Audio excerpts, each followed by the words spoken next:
Kemarin kan kita sudah Idul Fitri nih. Maaf-maafan. Iya. Sekarang kita sembelih-sembelihan. Maksudnya kita merayakan Hari Raya Idul Adha. Oh, berarti makan-makan. Iya, makan-makan. Dan juga daging nyembelih kurban. hewan kurban, Mas. Nama sebutan bagi binatang kurban yang disembelih di hari Idul Adha atau hari tasyrik taqarruban ilallah. Taqarruban ilallah. Tujuannya adalah untuk mendekatkan diri kepada. Nah, inilah kemudian kita menyebutnya kurban. Oh, itu dari kata-kata taqarruban Jadinya kurban. Kangelan muni taqarruban kurban. Jadi itu kurbannya itu sebenarnya itu. Jadi untuk mengingatkan justru kita itu kurban itu sebenarnya untuk mendekatkan diri kita kepada Allah. Sehingga ayatnya kan layanalallah gitu ya. Tidak akan mendapatkan itu luhumuha wala dimauha kan. Walaki yanaluhut taqwa. Jadi yang diperoleh itu adalah ketakwaannya. Sebenarnya itu nilainya bukan pada menyembelihnya. Terkadang kita itu menganggap bahwa ujian, musibah itu adalah sesuatu yang buruk bagi kita.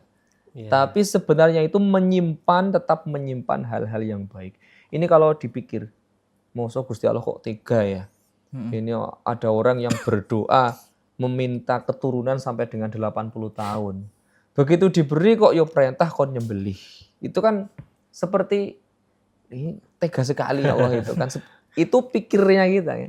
Itu pikirnya kita. Tapi ternyata ada sesuatu yang lain. Justru malah ini bagian daripada ujian ujian kepedulian ya. Dan juga artinya gini totalitas kan ya? Totalitas kepatuhan atau manfaatnya kan juga sampai ke kita. Artinya kan keturunan Nabi Ibrahim kan jadi nabi kan banyak itu ya.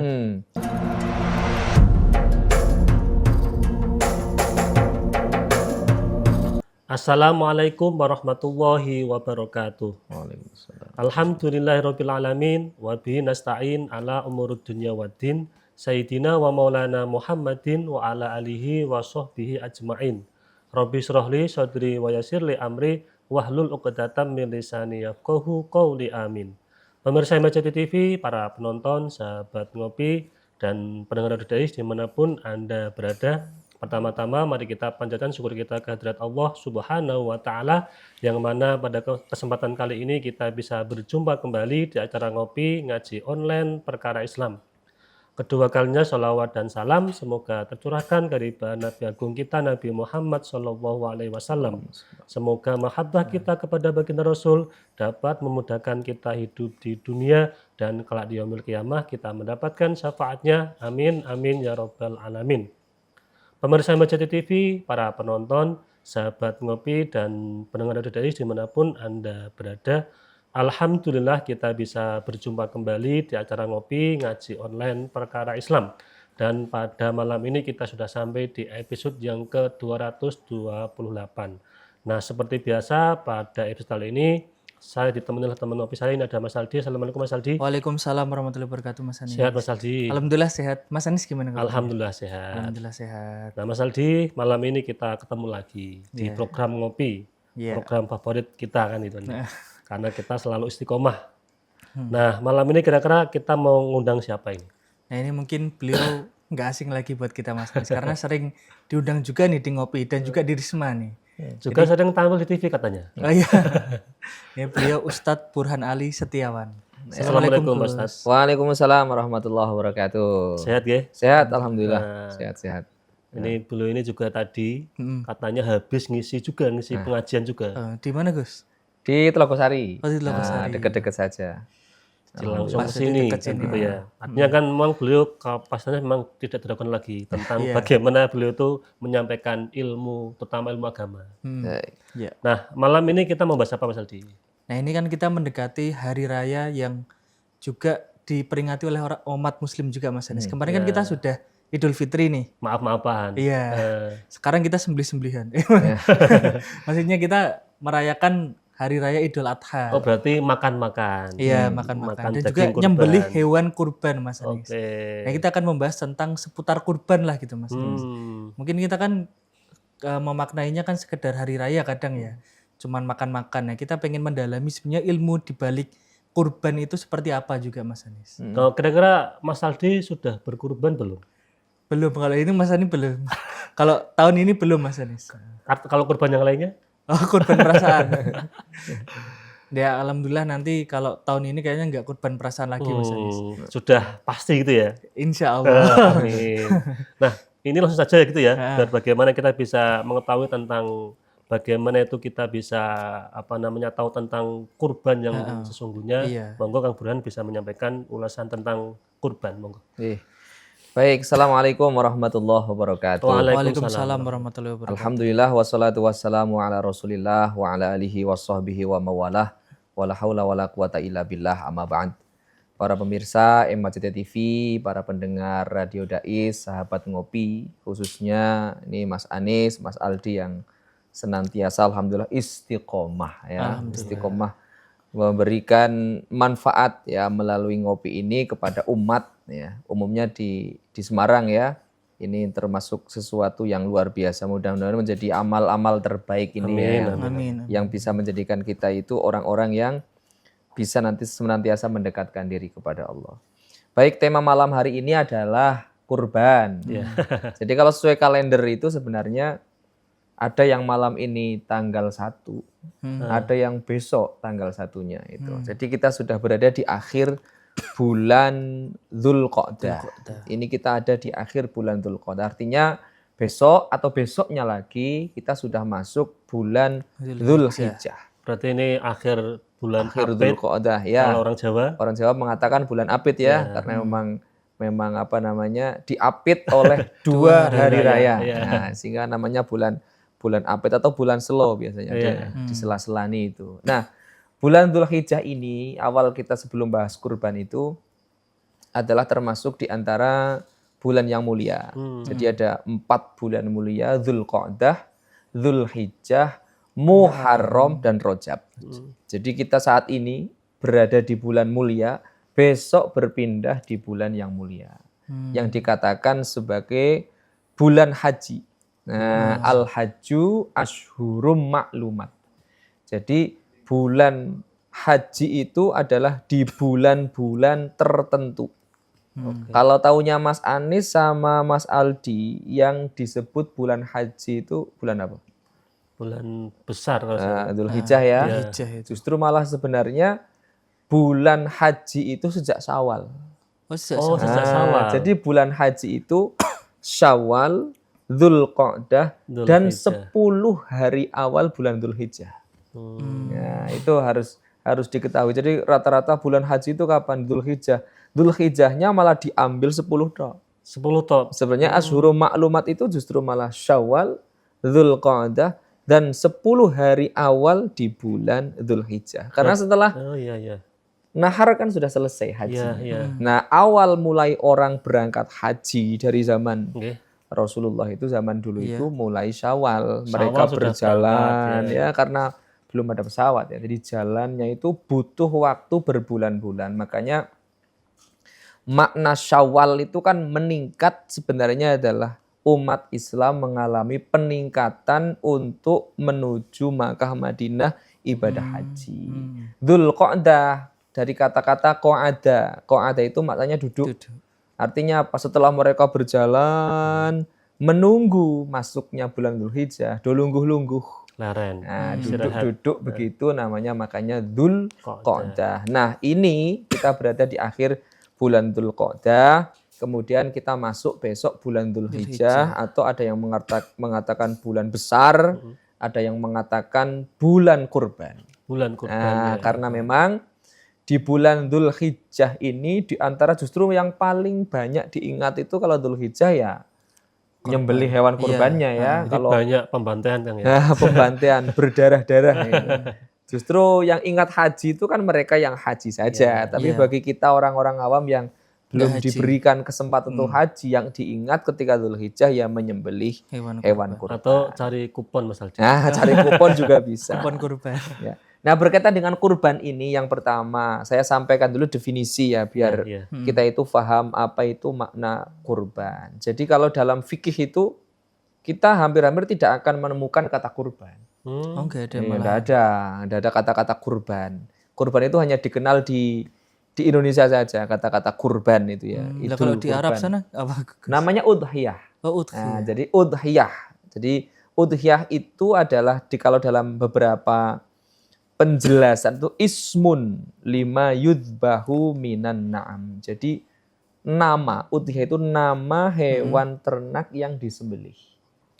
Fi yaumin nahar, pada hari nahar, wa ayyamat tasyrik atau hari-hari tasyrik. Makanya penyembelihan kan tidak harus di hari raya, boleh di hari tasyrik ini. Kayak kalau menurut kalender Jumat apa Jumat ya, rata-rata Jumat ya.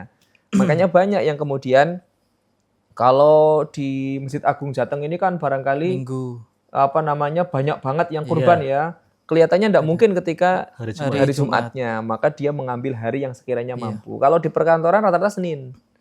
Karena Jumatnya merah, Sabtu merah, Ahad merah, bisanya Senin, hari tasyrik yang terakhir. Nah itu kurban itu maknanya adalah sebutan hewan ternak. Ini hewan ternak itu dikatakan al-ibil, yaitu unta, wal bakor, sapi, kemudian wal ghanam, yaitu kambing. Ya, jadi sebenarnya tiga binatang ini saja yang secara syariat itu kemudian dijadikan hewan kurban. Berarti lainnya tidak boleh, hewan lain? Bukan tidak boleh, sekarang ada kerbau. Ya, kalau di Kudus itu lebih terkenalnya sapi ya. Kerbau ya, bukan sapi. Kalau saya lihat di flyer-flyer, orang-orang Kudus itu bahkan gambarnya itu kambing dan kerbau. Jadi harga kambing, terus kemudian yang patungan 7 orang itu kerbau, bukan sapi itu. Nah ternyata dalam keterangan fikih itu, kerbau itu aiminal bakor, termasuk jenis dari sapi. Kalau bahasa Arabnya jamus. Bahasa Arabnya kerbau itu jamus. Kalau dalam fikih itu disebut jamus. Ada yang menarik itu pendapatnya Imam Ibnu Abbas. Imam Ibnu Abbas itu ketika berpendapat itu dikatakan yaktafi, cukup min iraqatidam. Jadi menyembelih hewan kurban itu min dujajin au iwazin. Yaitu ayam atau angsa, mentok. Itu kalau menurut pendapat Imam Ibnu Abbas. Nah, ya'muru bil fakir bitaklidihi. Bagi orang-orang yang fakir, tekan tuwa ngono gak iso kurban ya, sampai dengan umur 80 tahun kok yo kere ora iso kurban belas itu.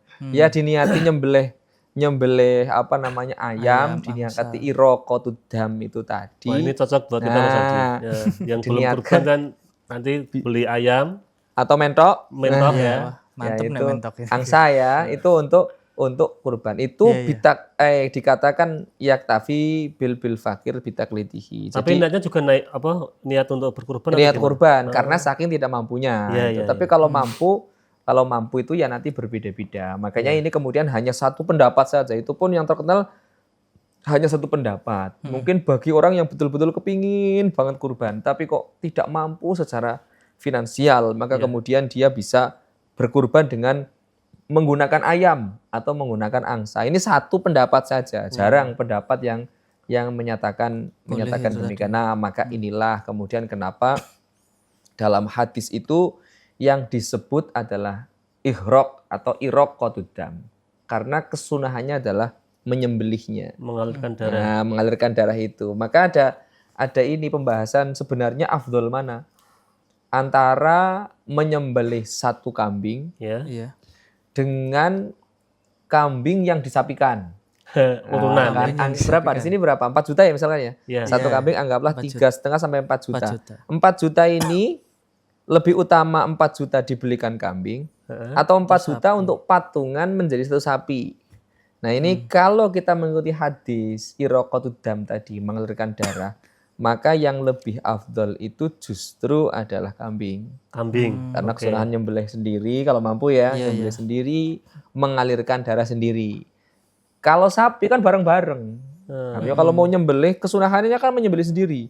Nah kalau bareng-bareng nyembelihnya gimana? 7 orang nih. Kesulitan kan, sehingga ada jagal itu tadi. Tapi kalau melihat dari perolehan dagingnya, ini beberapa ada meneliti bahkan itu. 7 kambing dibandingkan dengan 1 sapi dengan harga yang sama, akumulasi harganya kok sama, itu tetap lebih banyak daging sapinya dibandingkan dengan daging kambing. Nah sehingga kemudian kalau melihat dari sisi ini perolehannya, kesunahan mensedekahkannya itu lebih utamanya adalah sapi. Tapi kalau iraqatu damnya, menyembelihnya itu malah lebih utama dengan menggunakan kambing. Oke. Nah, ini Itu kan jadi dulu kayak gimana? Habil dan Qabil itu kan kambing juga itu ya? Ya, sama. Jadi Persembahan itu. penggantiannya itu ya memang makanya ada pertanyaan begini. Kenapa kok yang digantikan kepada Qabil Habil juga kepada Nabi Ismail, kenapa kok kambing? Iya, iya. Bukan unta saja atau Sapi. sapi. Yang kebetulan syariatnya kan dari unta, sapi, kemudian kambing. Kenapa kok kambing? Karena kambing itu binatang yang paling umum. Oh. Binatang yang paling umum dan hampir rata-rata orang itu banyak yang punya. Itu kalau kambing. Makanya kan Rasulullah itu kan sebagai penggembala kambing. Ya, bukan penggembala unta kan. Terus juga ini Mas Aldi, ringan kalau misalkan kita pengen beli hewan kurban kan. Coba pakai motor. Kira-kira syariatnya itu. Kemarin juga ada pertanyaan seperti itu. Kenapa kok kambing itu? Bukan hewan yang terbaik saat itu. Lah kalau nanti kesunahannya memotong unta malah kesulitan ya. Makanya diambil yang paling umum binatangnya saat itu, juga mudah mencarinya. Itu adalah hewan kambing. Sampai sekarang pun kelihatannya juga sama ya, antara kambing dan sapi kan lebih mudah atau lebih banyak kambing dibandingkan dengan sapi. Kalau unta malah kelihatannya nggak ada ya. Ya nggak ada kalau tinja. Nggak bisa hidup nanti kalau unta. Lah itu kira-kira definisi dari kurban agar kita paham. Nah, yang paling penting adalah tujuannya. Jadi nama sebutan bagi binatang kurban yang disembelih di hari Idul Adha atau hari tasyrik, taqarruban ilallah. Tujuannya adalah untuk mendekatkan diri kepada. Nah, inilah kemudian kita menyebutnya kurban. Itu dari kata-kata taqarruban Jadinya kurban. Kangelan muni taqarruban kurban. Jadi itu kurbannya itu sebenarnya itu. Jadi untuk mengingatkan justru kita itu kurban itu sebenarnya untuk mendekatkan diri kita kepada Allah. Sehingga ayatnya kan layanalallah gitu ya. Tidak akan mendapatkan itu luhumuha wala dimauha kan walakiyanaluhut taqwa. Jadi yang diperoleh itu adalah ketakwaannya. Sebenarnya itu nilainya bukan pada menyembelihnya. Makanya kan bahasanya gini, sedekah itu akan sampai kepada Allah sebelum tangan itu menerima. Kan ada orang yang meminta-minta, Mas Anies sedekah. Sebelum sampai kepada tangan yang menerima, itu pahalanya sudah sampai kepada Allah. Iraqatud dam itu sebelum darahnya sampai di tanah, itu pahalanya sudah sampai kepada Allah. Ini kalau masalah pahalanya, tapi tujuannya tadi, yanaluhut taqwa, tambahnya takwa dan kedekatan kita kepada Allah berkaitan dengan kurban. Sebenarnya kenapa Gus kok Allah itu memerintahkan kita itu untuk berkurban, apalagi tadi mengalirkan darah itu kan mungkin bagi sebagian orang bahkan dianggap sadis atau gimana lah. Sebenarnya itu makna atau hikmah dibalik tadi mengalirkan darah terus menyembelih hewan kurban itu apa Gus? Kan ini Kang, tidak kalau misalkan ada yang mengatakan tidak cinta kepada binatang gitu loh. Jadi justru malah kita ambil sebaliknya. Kita ambil makna sebaliknya. Jadi ada nilai banyak. Contoh yang pertama adalah Nabi Ibrahim ya. Beliau itu orang yang sudah menunggu 80 tahun. 80 tahun menunggu kepingin punya nandungo Robbi habli minas sholihin, tidak pernah diberikan momongan oleh Allah. Nah, ketika diberikan momongan sudah dikatakan menjadi hulam, seorang anak yang sudah cerdas tumbuh lagi ganteng-gantengnya lagi nyeneng-nyeneng gitu ya.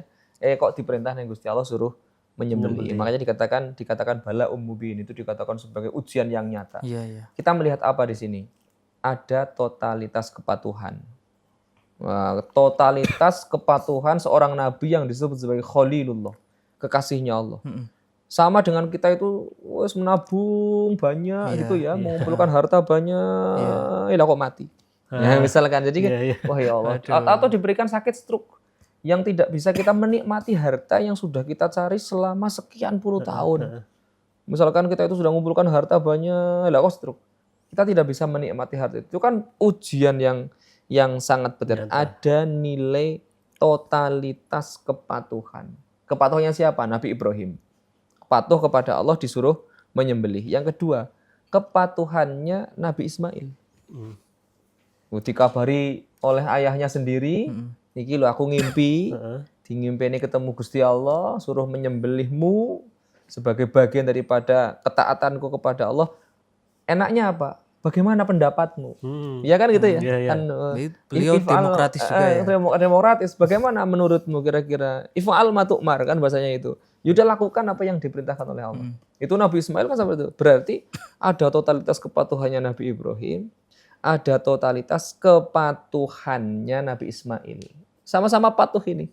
Nah, ketika ini kita melihat ada sesuatu yang lain. Setelah itu karena saking patuhnya kepada Allah, itu apa? Diganti oleh Allah dengan binatang. Nah, apa maknanya tadi yang pertanyaannya? Karena bukankah itu yang sadis? Justru ini ada nilai memuliakan manusia. Ada nilai memuliakan manusia.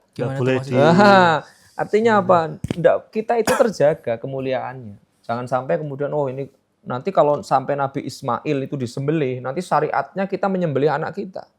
Kan gitu kira-kira. Makanya kemudian diganti dengan sesuatu yang disembelih, itu pun kembali kepada kita.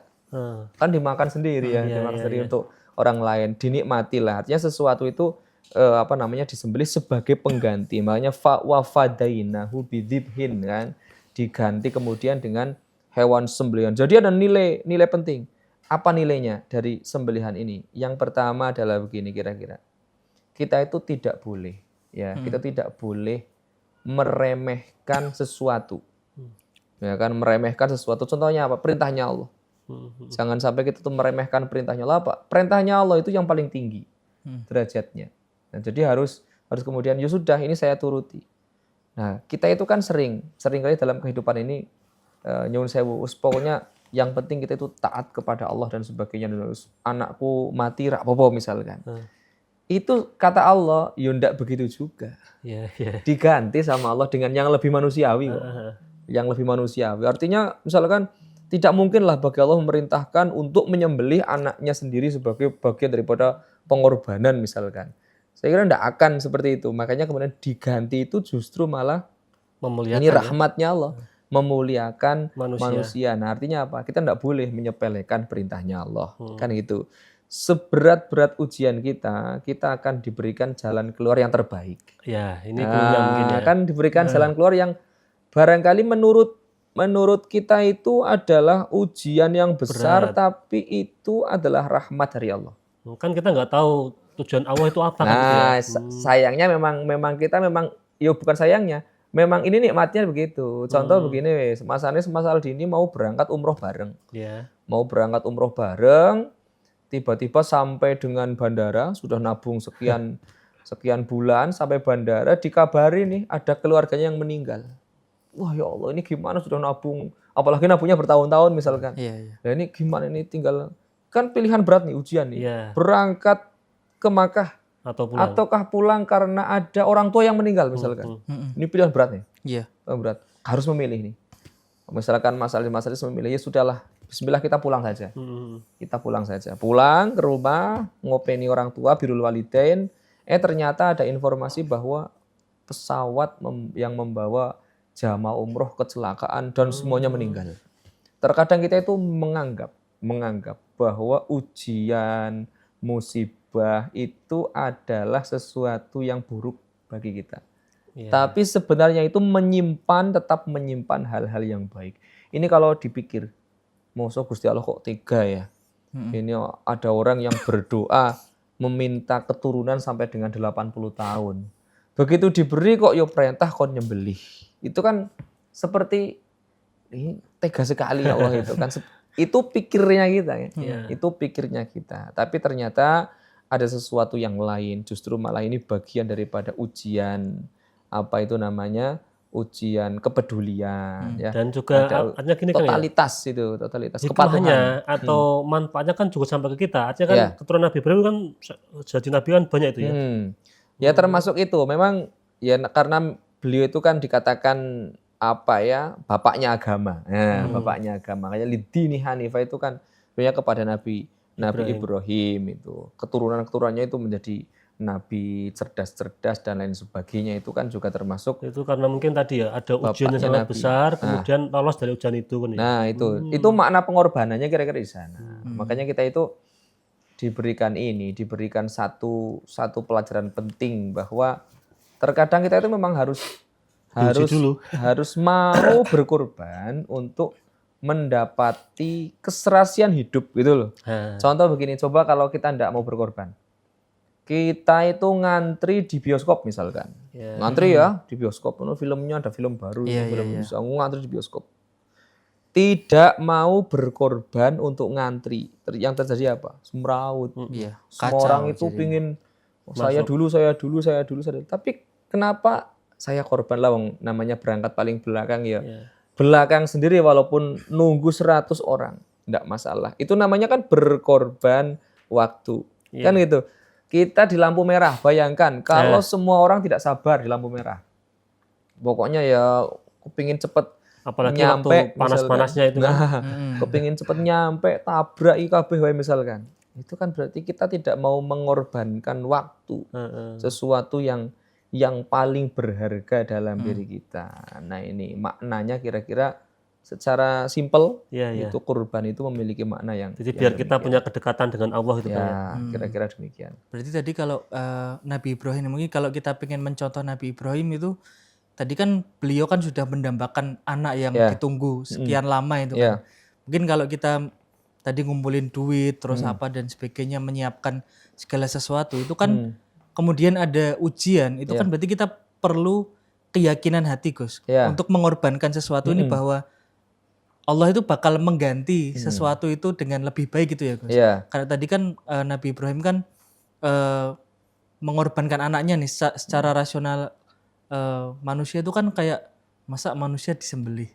Ya itu kan pasti juga beliau kira-kira ketika momen itu mikir gitu enggak Gus? Kalau seperti itu. Iya, kalau mereka kan dengan keyakinannya, ya para nabi dengan keyakinannya justru dengan keimanannya. Artinya orang itu kan begini. Ada orang tipikalnya diberikan sakit, mengeluh, ya kan ada ya, diberikan sakit, koyo komplain ke dokternya, ke perawatnya. Ada orang yang diberikan sakit itu santai, biasa saja.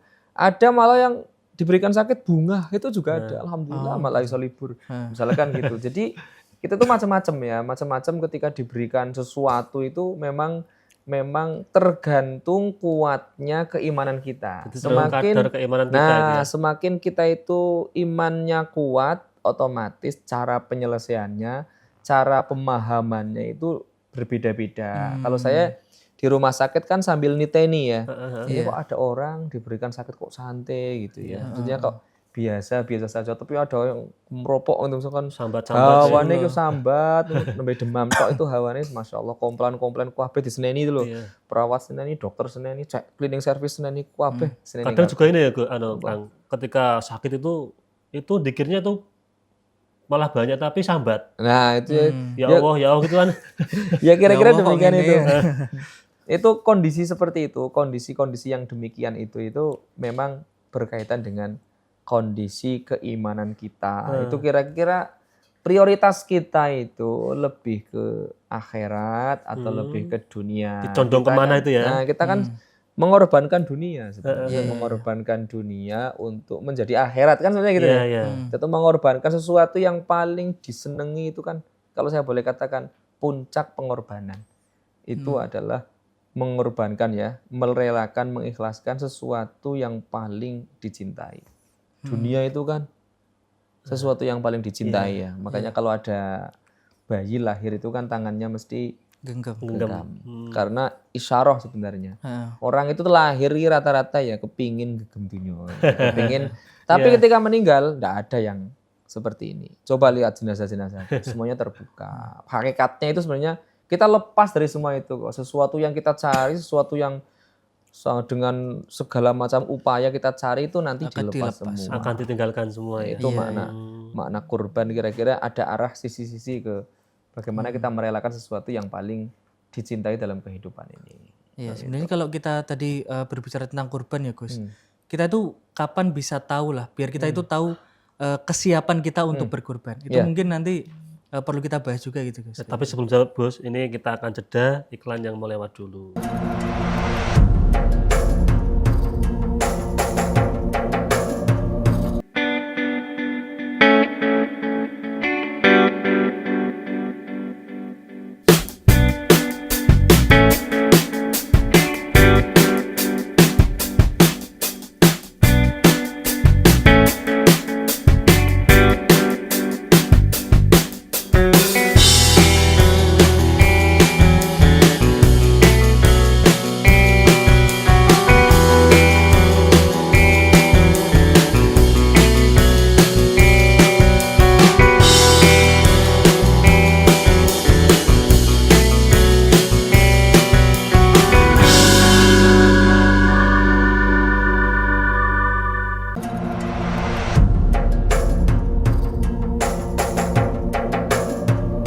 Pemirsa MBCT TV, para penonton, sahabat ngopi, dan pendengar RDI dimanapun Anda berada, kita kembali di acara ngopi ngaji online perkara Islam.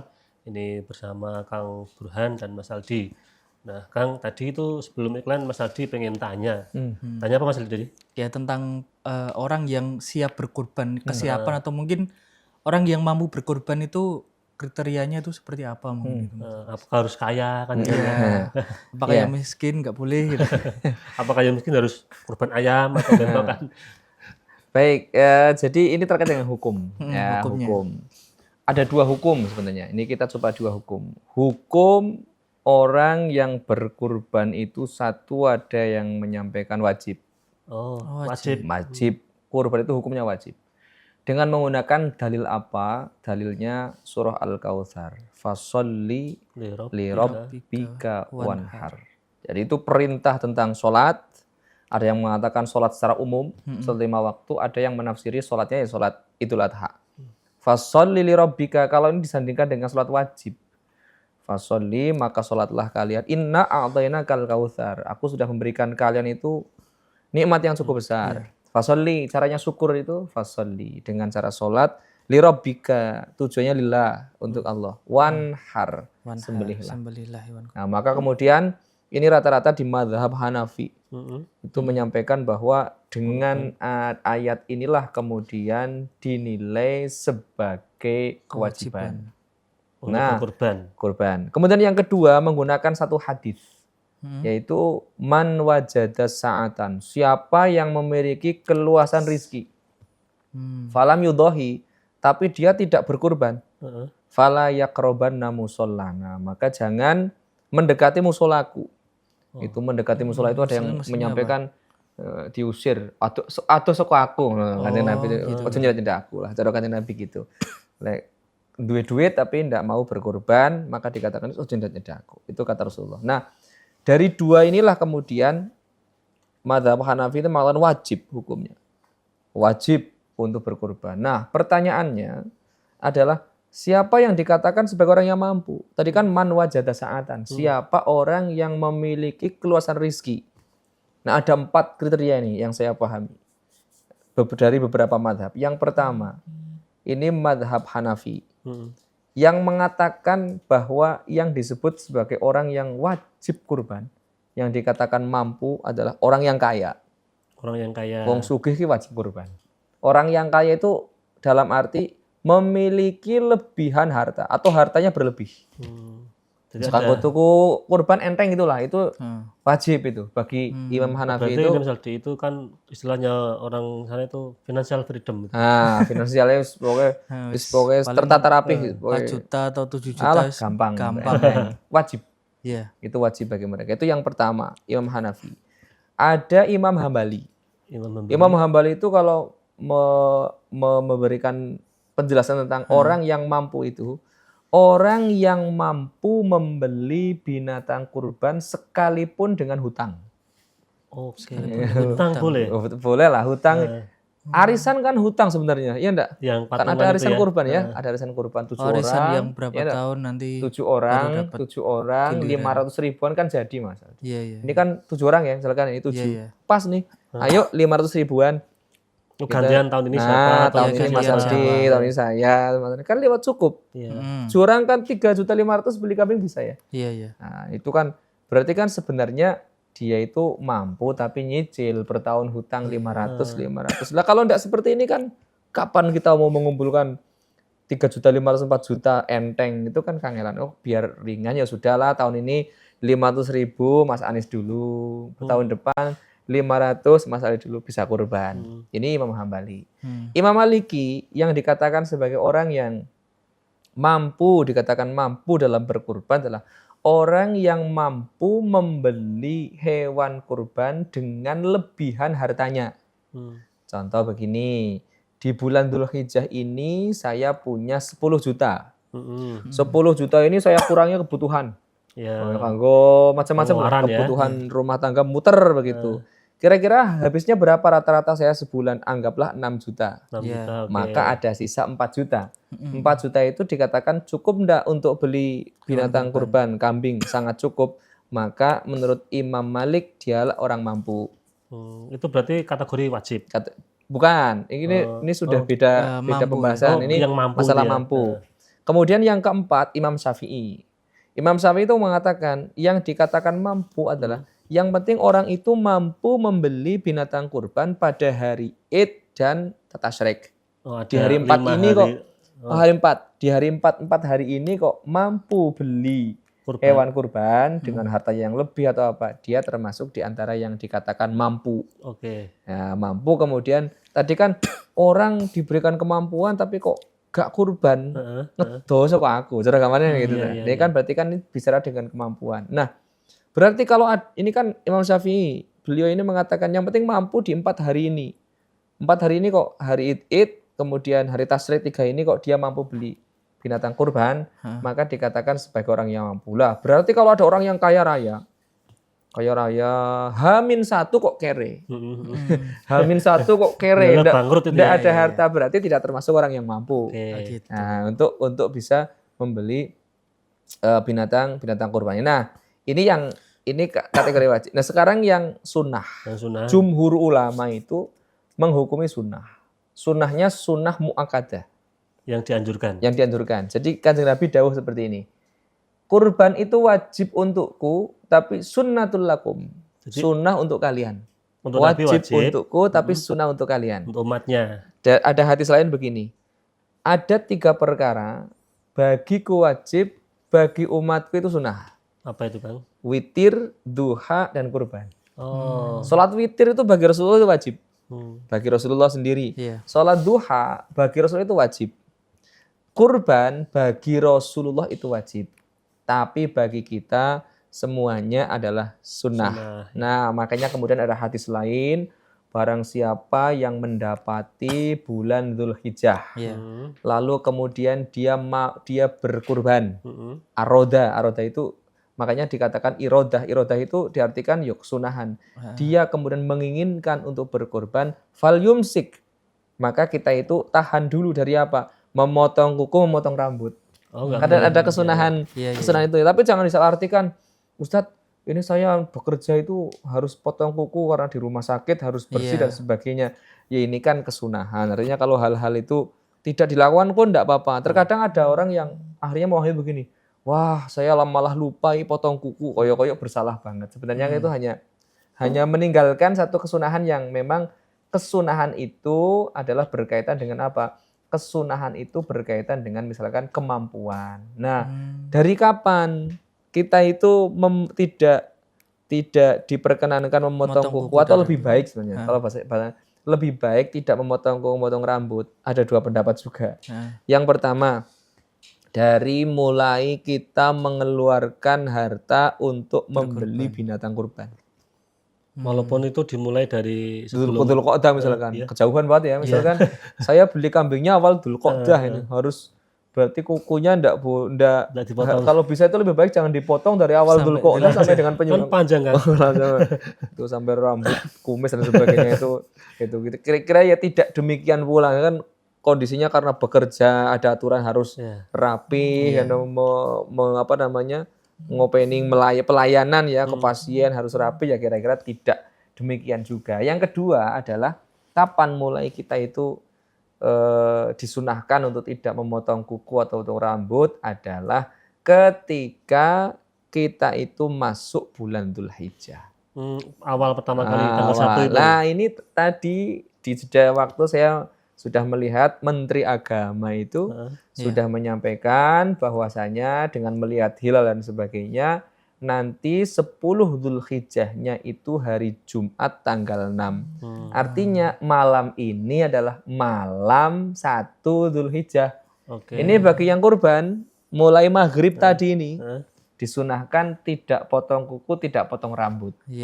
Mulai malam ini berarti kan ini kan kalau malam 1 Dzulhijjah berarti kan penghitungannya dari maghrib. Ya, berarti ini bagi yang berkurban tahun ini, berarti ini ada kesunahan mulai malam ini tidak memotong kuku, tidak memotong rambut sampai dengan hari penyembelihan. Lah ini kalau kayak saya misalkan penyembelihan tanggal akhir tasrek itu ya. panjang ya, sampai dengan tanggal 13 Dzulhijjah berarti 13 hari. Nah, 13 hari tidak memotong kuku, tidak memotong rambut. Nah, ini kesunahan berkaitan dengan yang mau berkurban.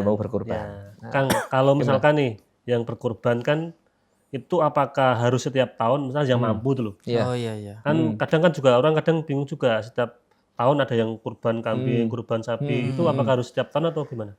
Kalau syariatnya tidak ada bahasa setiap tahun atau cukup satu kali tidak. Tapi yang penting man wajazatan. Pokoknya siapa yang punya keluasan rezeki saat itu. Nah ini gini aja, itu kan yang namanya kurban sebenarnya min sodakoh, termasuk sodakoh. Sama kayak zakat lah, zakat sodakoh yang tiap tahun itu lebih baik. Nah beda dengan misalkan akikoh. Nah kalau akikoh itu kan bertalian dengan sesuatu yang lain, sehingga tidak kemudian tiap tahun bisa akikoh ya, kalau tiap tahun punya anak ya akikoh. Tapi kalau ini kan tidak bertalian dengan kelahiran anak, tapi bertalian dengan hari. Ya, bertalian dengan hari Idul Adha. Makanya kesunahannya ya datang setiap tahun bagi orang yang mampu. Nah, bagi orang yang mampu. Kalau enggak mampu ya tadi itu misalkan bisa dengan cara arisan kan lebih ringan, apalagi kalau arisannya banyak orang ya bisa. Kalau 7 orang 500.000 setahun ringan enggak Mas Anis? Ringan asli ini. Kalau mau misalkan ayo 7 orang yuk kita patungan 500.000 tahun ini loh, Mas Anis bisa langsung kurban. Kalau itu boleh kan ya? Artinya hukumnya boleh ya? Sangat boleh karena itu kan sama saja dengan membeli, cuma kita itu nyicil begitu karena mampunya adalah seperti. Tapi kalau tidak dipastikan seperti itu kan ya tidak bisa. Itu kira-kira demikian. Nah, itu tadi misal 7 orang, Gus. Kan tadi kan patungan nih gampangannya, patungan atau arisan tadi ya. Nah, misal di setiap kurban itu misal 1 kambing ya, 500 kan paling 1 kambing ya. 1 kambing. Nah itu kalau diniatkan untuk 7 orang itu apakah bisa Gus? Itu gimana? Begini, Kanjeng Nabi itu ketika berkurban doanya begini, Allahumma taqabbal min Muhammadin wa ali Muhammadin wa min ummati Muhammadin. Kanjeng Nabi itu kurban untuk dirinya, untuk keluarganya, untuk umatnya. Padahal beliau hanya bikabsain dengan menggunakan dua kambing. Tapi beliau itu kurbannya diniatkan untuk dirinya, keluarganya, dan seluruhan umatnya. Berarti kita itu sudah dikurbankan sebenarnya. Nah ini ada penjelasan menarik. Lah ternyata itu kalau dalam penjelasan hadisnya itu aibi kafaroh dikatakan kifayah. Aibil kifayah artinya apa? Ketika kita kurban, misalkan saya punya istri, punya anak, punya keluarga kecil.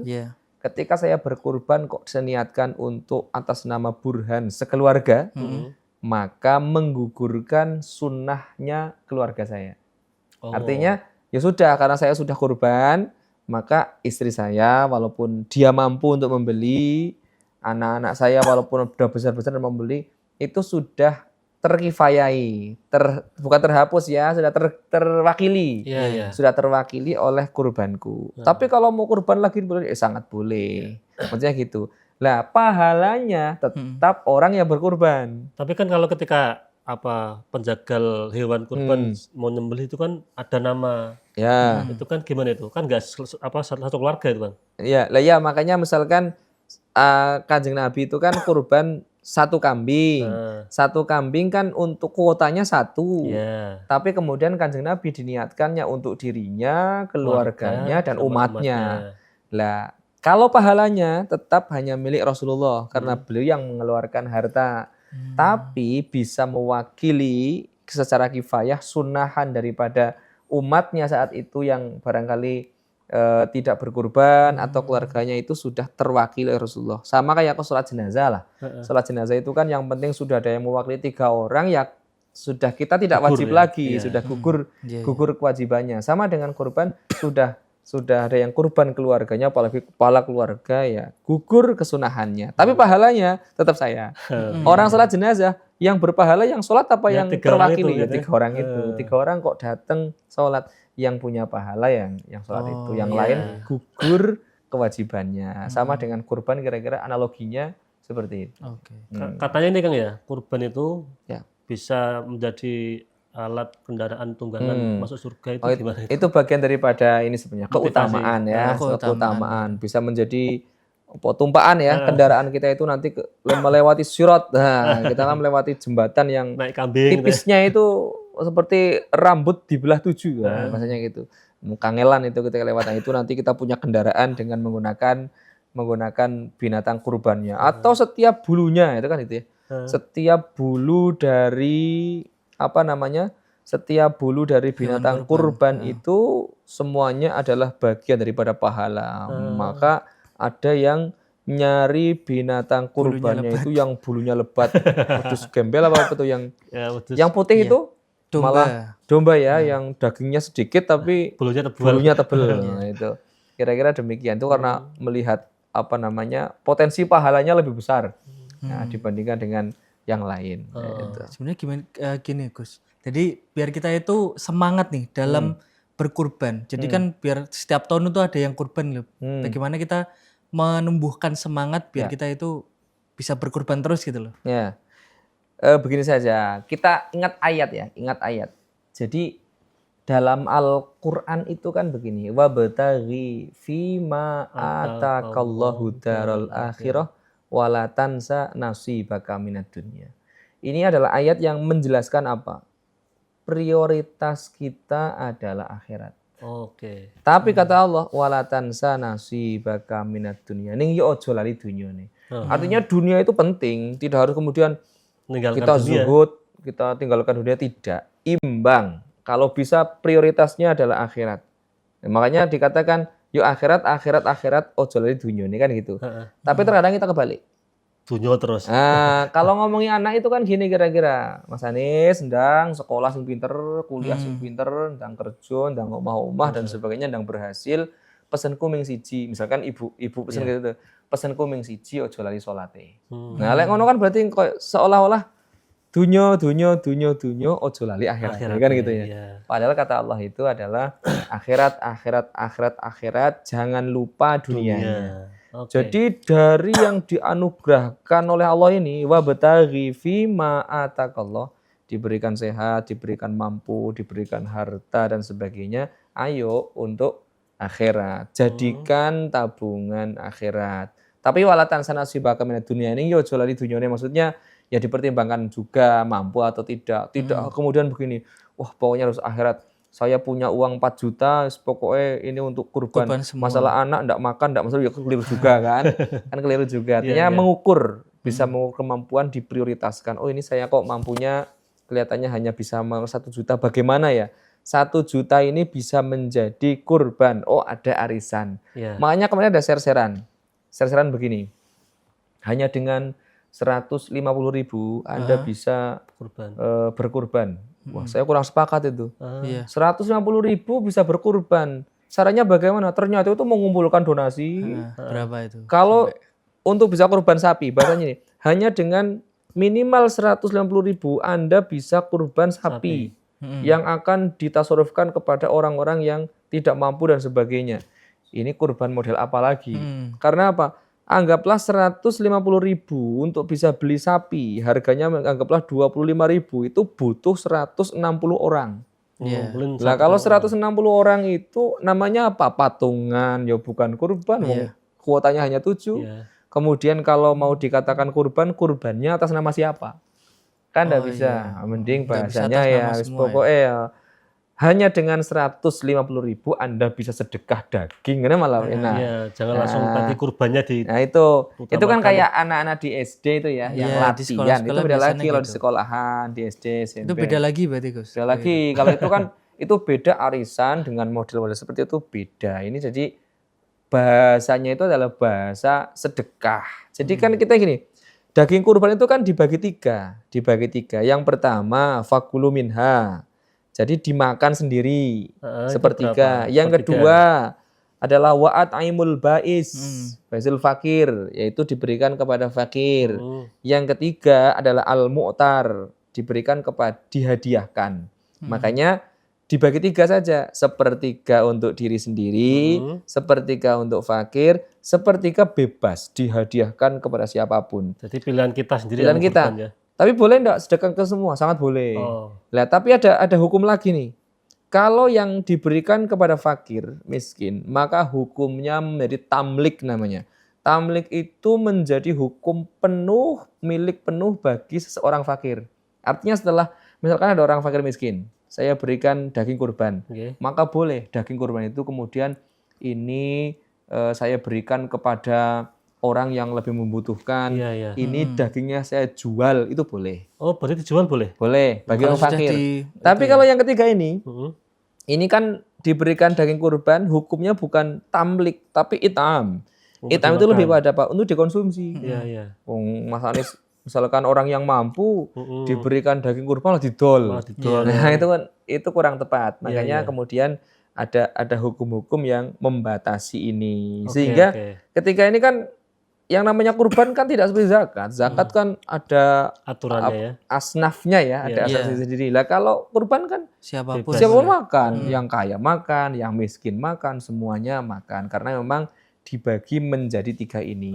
Cuma harapannya kadang tuh begini, ada orang yang berkurban itu kayak hanya nitip nyembelih ke panitia. Requestnya terlalu banyak. Jadi misalkan kambing 1 mintanya requestnya saya nanti meminta hak saya 15 bungkus. 15 bungkus itu 1 kambing. Kalau hitungnya 1 kilo ya. Jadi itu hanya nyembelih ke itu panitia. Walaupun ketika ditanya loh kok banyak banget mintanya. Ini untuk pembantu saya, untuk tetangga-tetangga saya yang janda sebenarnya sudah tepat. Artinya apa? Ya panitia anggaplah hanya menyembelihkan saja, ditasorufkan sendiri oleh pekurban.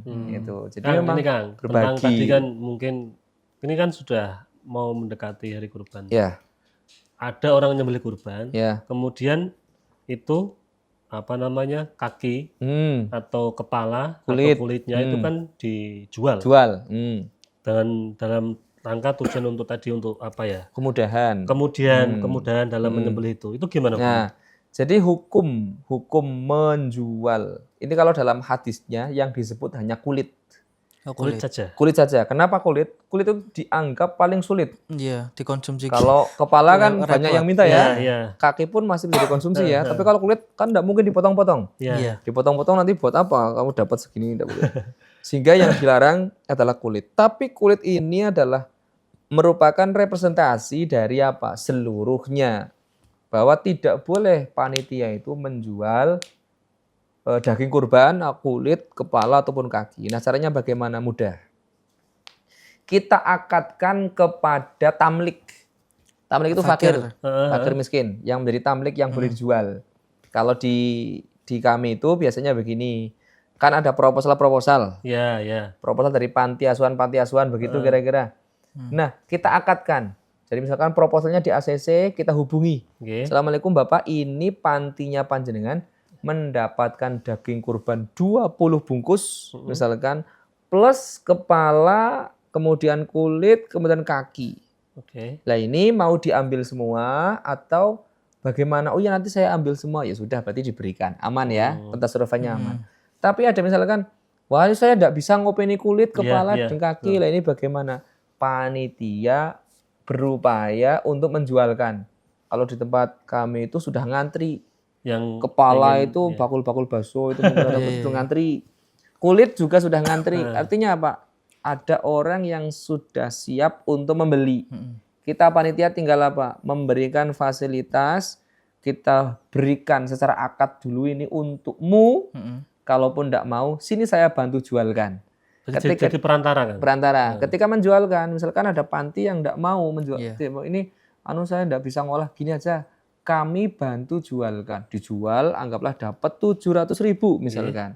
Maka panti itu mendapatkan 20 bungkus plus 700.000. Artinya menjualkannya bukan menjual untuk panitia. Untuk panitia bukan. Lah nanti kalau misalkan, lah panitia kok biasanya ada yang masak-masak. Ada yang masak-masak. Ada yang masak-masak. Nah, kalau yang demikian itu gampang saja. Kita ambil dari akad yang ketiga ini loh. Tadi kan sepertiga untuk diri sendiri, sepertiga untuk fakir miskin, sepertiga bebas ini.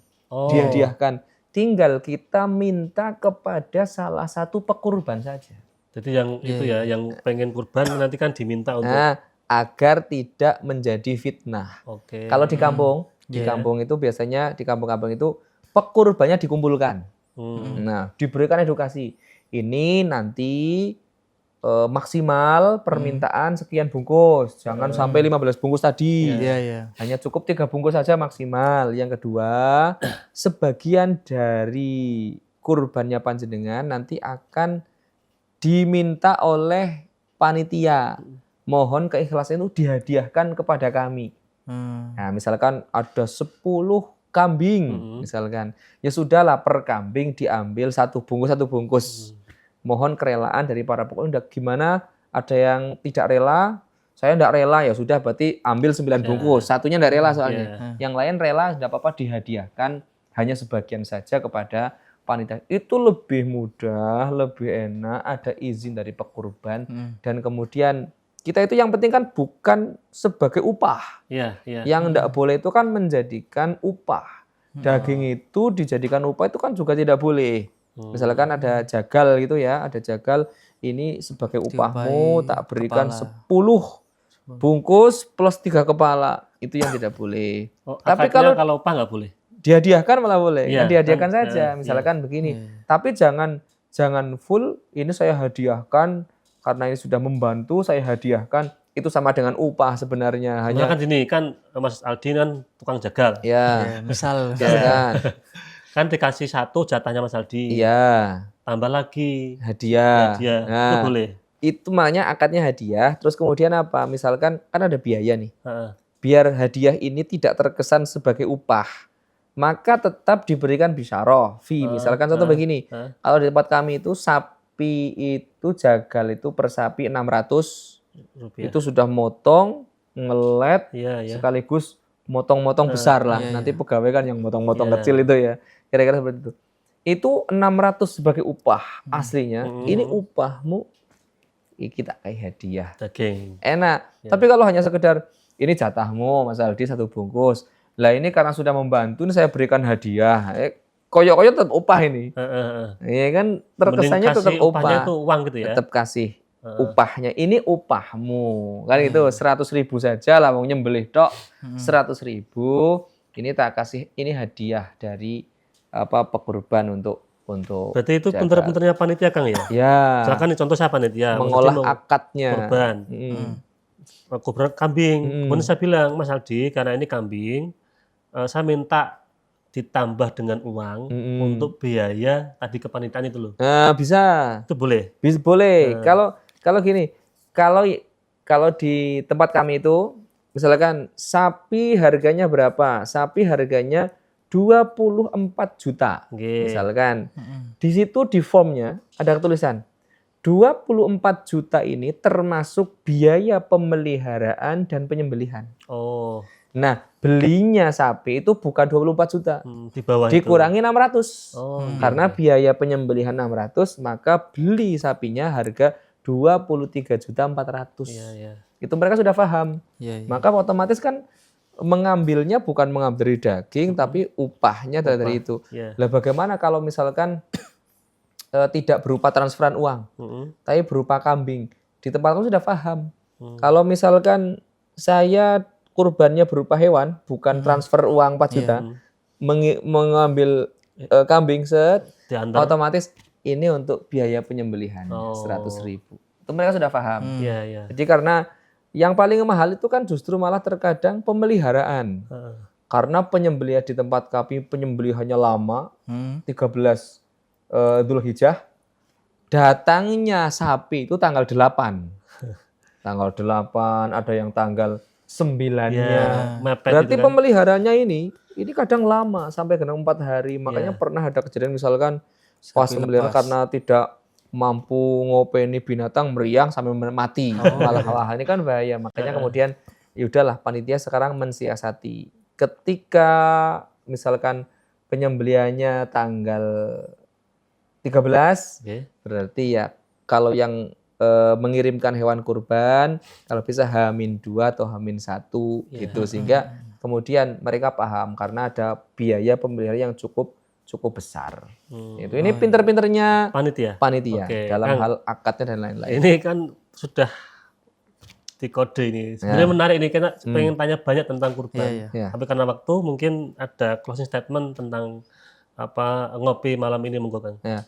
Baik, jadi kesimpulan ya tentang kurban ini adalah bagian daripada kesunahan.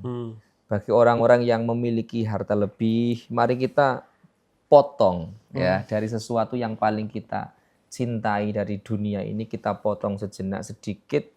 Untuk apa? Untuk sebagai wujud ya, sebagai wujud langkah ketakwaan kita kepada Allah. Makanya tadi di antara hikmah orang yang berkurban itu totalitas kepatuhan, ada totalitas kepedulian sebenarnya. Jadi ada kepatuhannya, ada sosialnya, ada kepeduliannya. Dalam arti semua kena nih.